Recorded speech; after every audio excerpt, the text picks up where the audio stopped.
Toe with Mountain Man and the Wizard. Hey guys, it's the Wizard from Toke Talk. Tonight's creepypasta is titled The SkinWalker by Max Milton on Reddit. Make sure you go check him out. Well, anyway, I hope you guys enjoy it. My father told me a story once. I'll never forget it. For a few reasons. I think it's the first story he ever told me as a child. It was also the story of how my grandfather died. But honestly, this isn't the reason. You hear stories on TV, or sometimes you overhear something in public places. People talk about ghosts and aliens, and you think to yourself, that ain't real. They're making it up, or they're mistaken, or they're crazy, or something like that. You just can't believe it. That is, until something happens. Something that brings it all together. Connects the dots in a way you didn't think of before. Before it happens to you, or maybe you hear the same story again and again from different people. It doesn't take long for the world to become a lot bigger than you thought it was. As I said, this is a story my father told me, but I never believed it. Even though he swore up and down it was true. It wasn't until I started clicking around the internet that I started to believe. I started to hear other stories just like the one my father told me. It didn't take me long to believe after that. That's not what my father called it, of course. He never used the internet in his life. He wouldn't know what the online community had taken to calling it. When he chose to call it something other than it or that thing, he called it SkinWalker, after an old Cherokee tale his grandfather told him. But I'll tell you the story the way he told it to me. We were hunting one night in the woods surrounding the dairy farm in Ohio, where we lived at the time, he'd tell me. We were tracking coyotes. We'd kill them for $50 a skin. They'd kill calves sometimes. We'd do it every night because we needed the money. Sometimes, while we were out, would come on a deer and kill it. Other landlords didn't mind, and it would feed our family for a few nights and save us some money. Anyway, we were done making our rounds and heading home, walking because we didn't have a car or four-wheeler back then. Would cut through the woods. That's when we came upon it. Blood. Everywhere. Splattered on the trees, in the grass, in the creek, everywhere.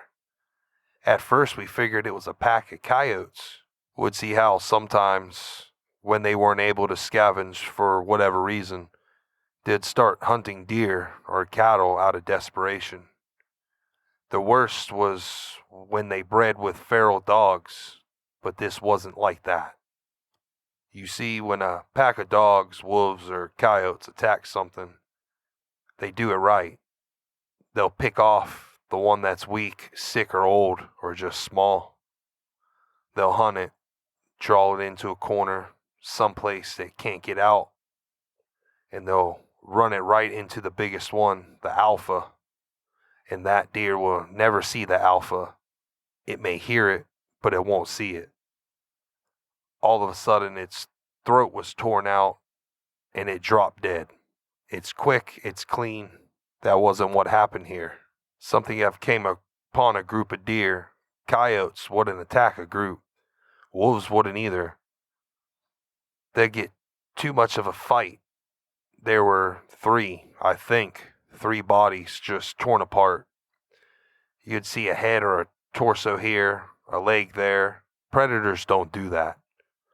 They don't leave scraps behind. Whatever had done this hadn't done it for food. Done it for fun. But we didn't know that at the time, of course. We just saw a bunch of carcasses and figured it was something we had to take care of. I remember my dad yelling me to go home. Then he thought it was the work of a pack of feral dogs. But I wasn't leaving him. I damn sure wasn't hiking through 2 miles of woods alone in the dark with nothing but 22 and a pocket knife. It was only 13 at the time, so a 22 rifle was the only gun I was reliably used. Dad had the shotgun and wasn't going anywhere without it, or him. It took me a while to convince him, but finally we begun tracking whatever did this. It wasn't hard either, we just followed the blood. Either that thing bled a deer before it got away, or it dragged one for a mile. I don't know. What I did know is that I'd never seen my dad scared before that night. We started hearing the most horrible sounds. Now, I've been in a lot of woods in my life. I've been all over the world, but I ain't never heard noises like that. I heard things screaming. I heard deer, foxes, rabbits, raccoons, and birds, all of them afraid of something and hightailing it. Keep in mind that this may be 12 or 1 o'clock in the morning. Except for the fox and some birds, nothing was supposed to be awake at that hour. But they weren't just awake, mind you. They were on the run. That's right, I saw a flock of birds flying straight in the trees trying to escape something. We came upon a pack of coyotes and nearly shot a couple, thinking that they had their eye on us. But then we saw they were running in from somewhere. Nothing tore us. They didn't even notice us and went right by. Then some deer did the same. Then some rabbits, squirrels, and foxes. Even a couple wild hogs. These critters were supposed to be hunting each other, and the only thing that they cared about was getting so far away from there as possible. We shouldn't have put 2 and 2 together, that maybe whatever we were tracking wasn't something we were supposed to see. It wasn't something we could kill. To this day, I don't know why we just didn't go home. I guess we were curious. I think that's why my dad's nature, to go towards trouble, to fight. Being aware of the things my father did during the war, I figured it was the best to stay by his side. We finally reached an open valley. It was a normal soy field, but it wasn't in season, so it was just flat dirt. That's when we saw the tracks. Animals fleeing forests had leveled everything in their path, but where the deer blood was, nothing had taken a single step. It was like whatever was responsible had left it for us to find. The tracks were shallow. Whatever it was couldn't have weighed more than 100 pounds. But that didn't mean much.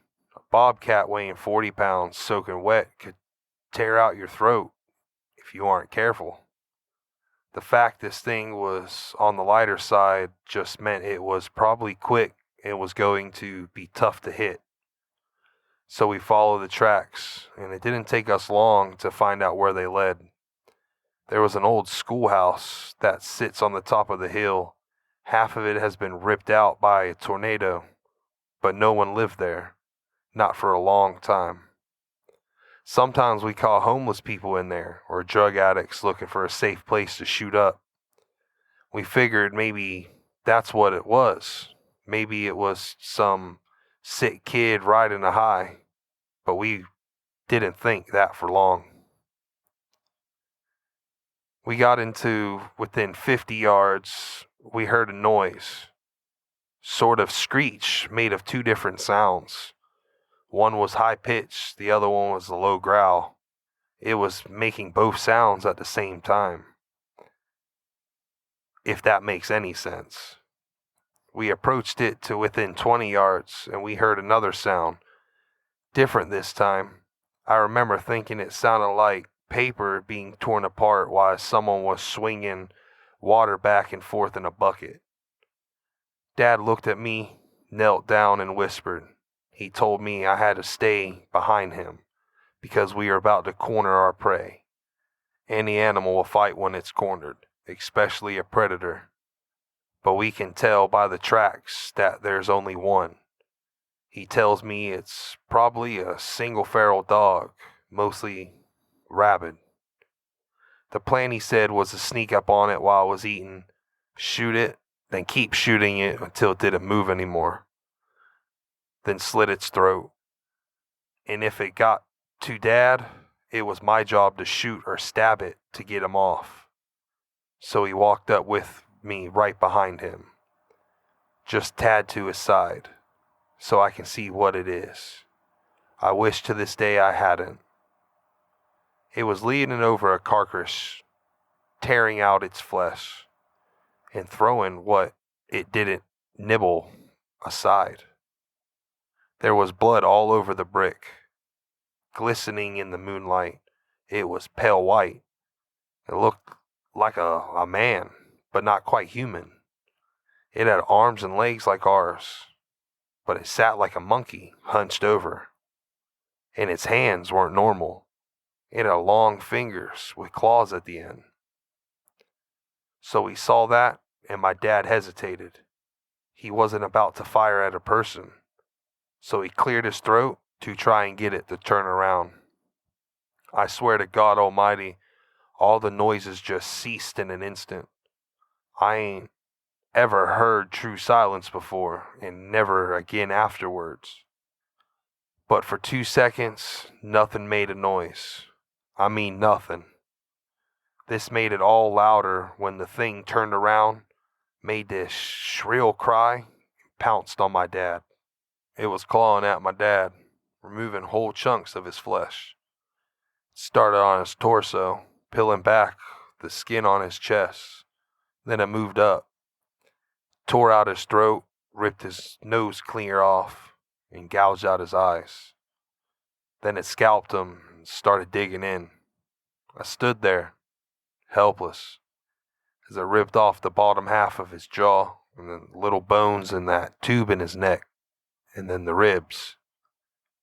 I don't know exactly remember what happened, but somehow my dad's knife ended up in the thing's shoulder, and my dad, what was left of him, ended up on my back.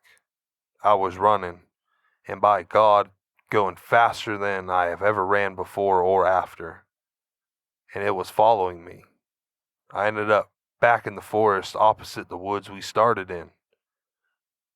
I was heading towards my landlord's house because it was the closest thing to help nearby. But even that was a half a mile away. All the while, I could hear that thing screeching and moaning. I heard branches crackling, getting thrown around. It was crackling so loud and often that it sounded like someone was taking axe to every single tree I passed. But I never looked back, not once. The thought never even crossed my mind. Finally, I tripped and fell on some gravel, looked up to see my landlord and a bunch of his buddies drinking around the campfire. I screamed and cried, and they came over. I told them to call an ambulance, and my landlord looked at me and said something I'll never forget. "What is that on your back?" he asked me. Just as the words left my mouth, it dawned on him without saying any words. It was one of those flannel shirts my dad wore everywhere, he realized. And it was damn near all that was left of my dad. Aside from a bit of my father's head and torso, that's all there was. Absolutely nothing below his waist. Suddenly we heard it, the screeching. My landlord grabbed me, causing me to drop what's left of my dad on the ground, and I was fighting him, crying, because I thought we could still save him somehow. But the truth is, my dad had been gone well before I even picked him up, and all I've done was carry the corpse back home. My landlord had to pick me up and throw me inside before I would go with them. He and his buddies, all of us went inside together, and they locked the doors and got their guns. The landlord asked me, "What happened? What happened?" But I didn't know what to tell him. He pieced enough of it together to understand that there was something dangerous out there. All the lights in the house were on, and someone called the cops. They would get there as soon as they could, they said, but that meant 15 minutes. We looked outside and saw it walk in front of the fire that we made. No one knew what it was. One of them said it looked like an ape. Suddenly, something came crashing through the window. We all fired at it, but quickly realized it wasn't the thing. No. It was my landlord's dog. Well, his body anyway. His head and legs were missing. We had just started pushing things in front of the doors and windows to form a barricade when we heard something in the garage. I remember one of his friends saying the doors were open. We heard metal and glass being ripped and smashed. We dragged a couch and TV in front of the door to the garage for added measure. It banged around some more, and then it got quiet. Not silent like it was before. We could hear it moving around, and the guys were talking, making sure their guns were ready. Someone handed me a pistol. No sooner had I cocked the hammer back when we heard something shatter upstairs. Then we heard it screech again, except this time it was louder, and it didn't echo and fade out because it was inside. We all rushed to the one door that led upstairs, and we got to it just as the thing did. It opened it just a bit, and 4 or 5 men just slammed into it. It managed to get his hand, though. Someone with a shotgun took care of that. Put the barrel right up to the wrist and pulled the trigger. Blew his hand clean off. That only pissed it off, though. Started shoving the door, clawing. We were on one side, pushing as best we could, and it was on the other, doing the same. The wood wasn't going to hold. Someone told us to keep our heads down, and suddenly, top half of the door was gone and my ears ringing. There were splinters everywhere. 2 or 3 of them were just unloaded on the top half of the door. I don't really know where it went after that. The police got there. I was still glued to what was left of the door. The sun was up before they prayed me loose. They put me in the hospital for a while. While I was there, a whole lot of people talked to me, but I didn't respond, nor for long time. When I got back home, I got a job for the landlord, keeping up on the farm. We didn't talk much, not about the thing, but I signed up for the army when I was 19, and he sat me down to a drink of scotch as a send-off. I asked him right away what the police told him. The story they went with was a wild animal, probably a wolf or maybe a bear, that migrated north. I asked how they could say that when they had the hand. He looked at me stunned. He told me that the hand never made it back to the station. Cop who had it got in a car wreck, drove right into a tree and died on impact. The hand was never found, likely taken by an animal. The cops, when they would acknowledge the hand existed at all, said it was simply a paw of a bear that resembled a man. I never talked to the landlord again. He went missing while I was in basic training, and no one ever saw him again. There were rumors that he owed some people money and he skipped town, but I don't think it was that simple. As for me, I never went back to those woods. Couldn't even if I had the whole goddamn U.S. Army on my back. That was the extent of my father told me about the incident in the woods. There was just one problem, however. My father lied.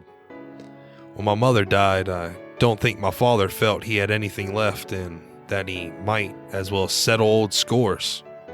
He returned to them woods, and I never came back either.